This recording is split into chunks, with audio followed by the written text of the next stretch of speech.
സാക്ഷാൽ നരേന്ദ്രമോദിക്കും ഒന്നും ചെയ്യാൻ കഴിയാത്ത തരത്തിൽ ഗൗതം അദാനി വീഴാൻ പോവുകയാണ്.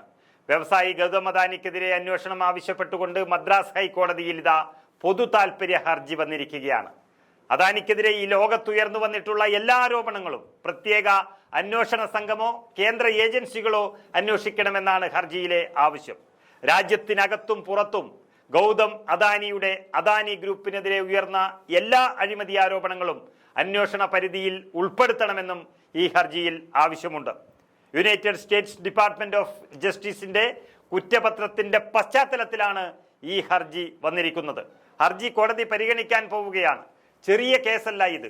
അദാനി ഗ്രൂപ്പിന്റെ ഗ്രീൻ എനർജി സൗരോർജ കരാറുകൾ ഉറപ്പാക്കാൻ വേണ്ടി ഇന്ത്യയിലെ സർക്കാർ ഉദ്യോഗസ്ഥർക്ക് കോഴ വാഗ്ദാനം ചെയ്യുകയും ഇതിനെക്കുറിച്ച് തെറ്റിദ്ധരിപ്പിച്ച് US നിക്ഷേപകരെയും ആഗോള ധനകാര്യ സ്ഥാപനങ്ങളെയും വഞ്ചിച്ചുവെന്നാണ് കേസിൽ പറയുന്നത്.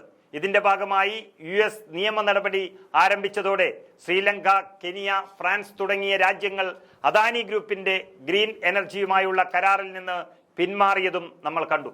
മാത്രമല്ല, അദാനിയുടെ തട്ടിപ്പുകൾ അമേരിക്ക കയ്യോടെ പൊക്കിയത് അദ്ദേഹത്തിന്റെ സാമ്രാജ്യം തന്നെ തകരാൻ പോവുകയാണ്.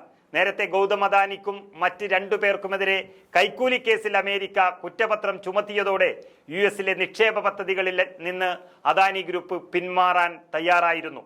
$600 മില്യൺ ബോണ്ട് സമാഹരണമാണ് അദാനി ഗ്രൂപ്പ് തൽക്കാലത്തേക്ക് നിർത്തിവെക്കാൻ തീരുമാനിച്ചത്.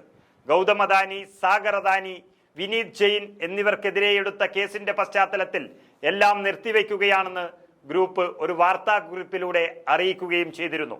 സൗരോർജ കരാറുകൾ ഉറപ്പാക്കാൻ കേന്ദ്ര സർക്കാർ ഉദ്യോഗസ്ഥർക്ക് $25 കോടി കൈക്കൂലി വാഗ്ദാനം ചെയ്തുവെന്നാണ് അദാനിക്കെതിരെ വന്നിട്ടുള്ള കേസ്.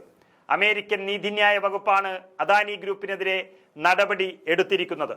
കോടിക്കണക്കിന് ഡോളറുകൾ സമാഹരിക്കാൻ നിക്ഷേപകരോടും ബാങ്കിനോടും കളവ് പറയുകയും നീതിക്ക് നിരക്കാത്തതാണ് ഈ അഴിമതിയെന്ന് deputy assistant attorney general Lisa Miller വ്യക്തമാക്കുകയും ചെയ്തിരുന്നു.